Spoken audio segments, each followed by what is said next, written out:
राज्यभरातील शाळांमध्ये विद्यार्थी करणार देशभक्तीपर गीतांवर कवायत। स्वातंत्र्य दिनाच्या दिवसापासून शालेय शिक्षण विभागाकडून उपक्रमाला होणार सुरुवात। शिक्षण मंत्री दादा भुसे यांच्या संकल्पनेतून राज्यभरातील शाळेत राबविला जाणार उपक्रम।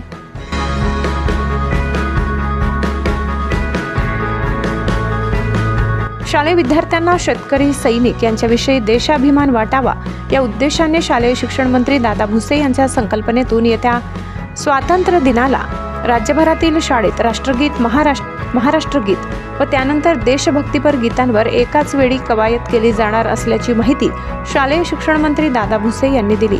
शालेय शिक्षण विभागाच्या या उपक्रमाच्या पार्श्वभूमीवर राज्यभरातील शाळांमध्ये तशी तयारी सुरू असून मंत्री भुसे यांनी आज मालेगाव तालुक्यातील टेहेरे येथील शिवसंस्कार या सैनिकी शाळेत भेट देत तयारीचा आढावा घेतला।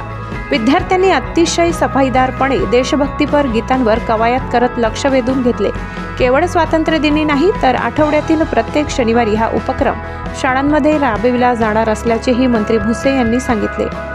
वृत्त संकलन विभाग, गर्जना न्यूज, मालेगाव। देशभक्तीपर गाण्यांवर कवायत ही संकल्पना घेऊन संपूर्ण महाराष्ट्रामध्ये सर्व माध्यमांच्या शाळेमध्ये हा उपक्रम राबवला जातो आहे आणि मला वाटतं की येणाऱ्या 15 ऑगस्टच्या पार्श्वभूमीवर ही तयारी प्रत्येक शाळेमध्ये या ठिकाणी संपन्न होते आहे।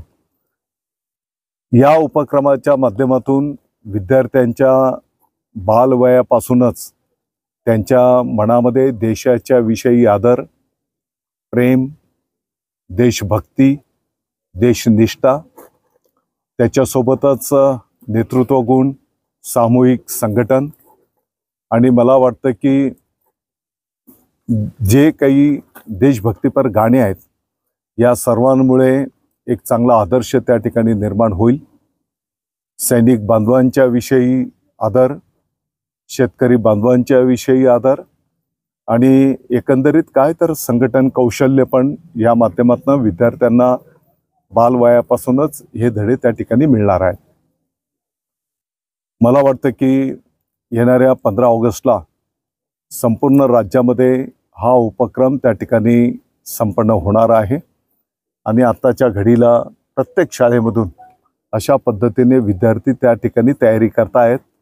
आज शिवसंस्कार या शाळेमध्ये विद्यार्थी कशा पद्धतीने त्यांची तयारी चाललेली आहे हे पाहण्यासाठी आम्ही सर्व पदाधिकारी आलो होतो। अतिशय उत्कृष्ट पद्धतीने विद्यार्थ्यांनी तयारी सुरू केलेली आहे। या कवायती हा काही नवीन विषय नाही, गेल्या अनेक वर्षांच्या पासून आपल्या राज्यामध्ये, देशामध्ये कवायत संपन्न होत होत्या। मध्यंतरी थोडंसं या गोष्टींपासून आपण दूर गेलो, परंतु कवायत केल्यामुळे शरीराचा शास्त्रीय पद्धतीने त्या ठिकाणी प्रत्येक अवयवाचा व्यायाम पण त्या ठिकाणी संपन्न होत असतो आणि त्याला देशभक्तीपर गाण्यांची जोड अशा संकल्पनेतनं हा प्रकल्प पुढे नेला जातो आहे।